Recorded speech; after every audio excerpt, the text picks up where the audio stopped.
Republican House Minority Leader Mike Lynch announced this morning he is stepping down from his position by the end of the day today. This comes after it was revealed he was arrested for drunk driving in 2022.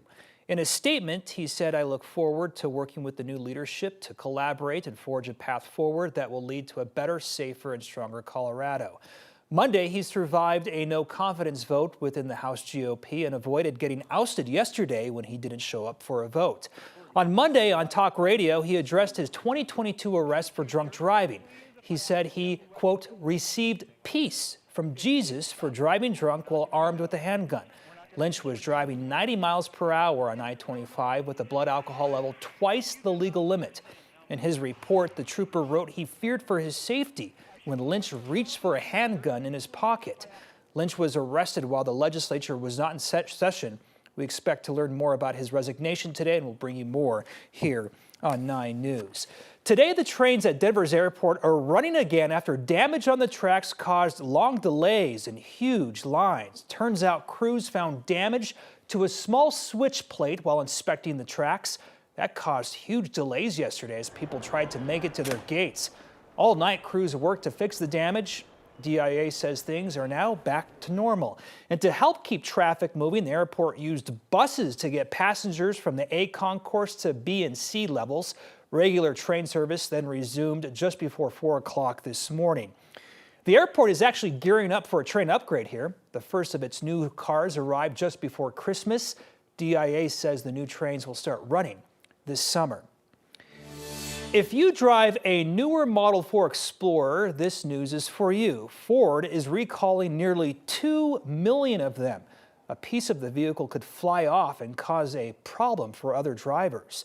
The recall covers model years from 2011 to 2019. The part that could come off here is the roof supports close to the windshield. The federal government has received nearly 200 complaints about this problem. If you're affected, you should expect to take it back to their dealership. They will check to make sure the part is in place and add adhesive. Owners will be officially notified about this in March.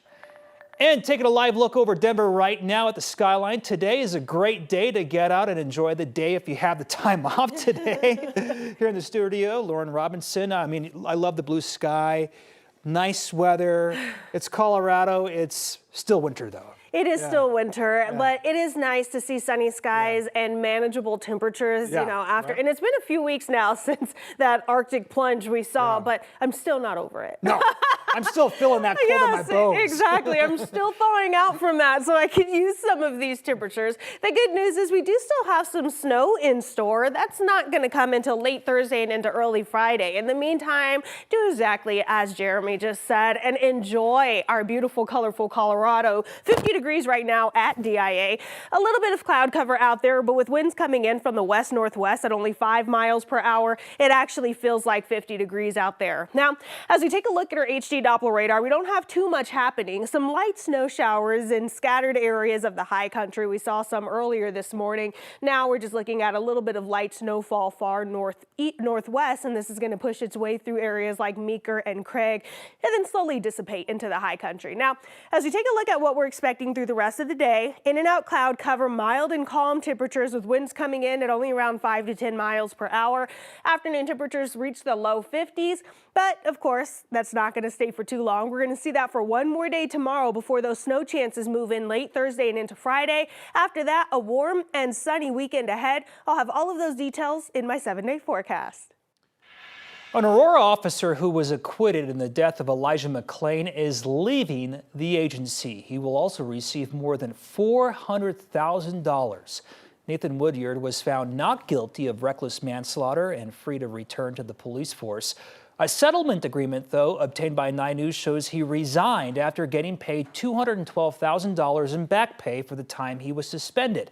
The city also paid him an additional $200,000 in a settlement that required him to resign and bans him from suing the city. For the 5th time in 5 years, the Aurora Police Department has a new chief of police. Heather Morris is the 3rd interim chief for the department since the firing of Vanessa Wilson back in 2022. Now Morris has said she would be interested in taking on the job full-time. Morris says one of her top priorities is recruiting and retraining officers. The number of trained officers has dropped significantly. After the death of Elijah McClain, the city entered into a consent decree. That's a legal agreement to reform its police department. Chief Morris says the consent decree is a good thing for the agency. Soon the department plans to release a transparency portal, which will include use of force numbers. Outgoing interim chief Art Acevedo says he will not take a new job in Austin, Texas after all. Acevedo says he is still moving to Austin to be with his family, but he's taking back his acceptance of a job advising the police department there. He pointed to concerns with politics and power struggles. Acevedo's hiring was controversial, with some city leaders concerned about the lack of public process and the lawsuit. That lawsuit was about delayed rape kit testing during his time as chief of police in Austin. A record 21.3 million Americans signed up for Affordable Care Act coverage for 2024. That's an increase of nearly 5 million people from last year. About a quarter of people choosing plans for this year were new consumers. Several states, including many led by Republicans, saw massive jumps. West Virginia and Louisiana saw plan selections soar by about 80 and 76% respectively. The bump in signups comes as the law's future once again becomes a presidential campaign talking point. Former President Trump has revived his promise to repeal it if he wins.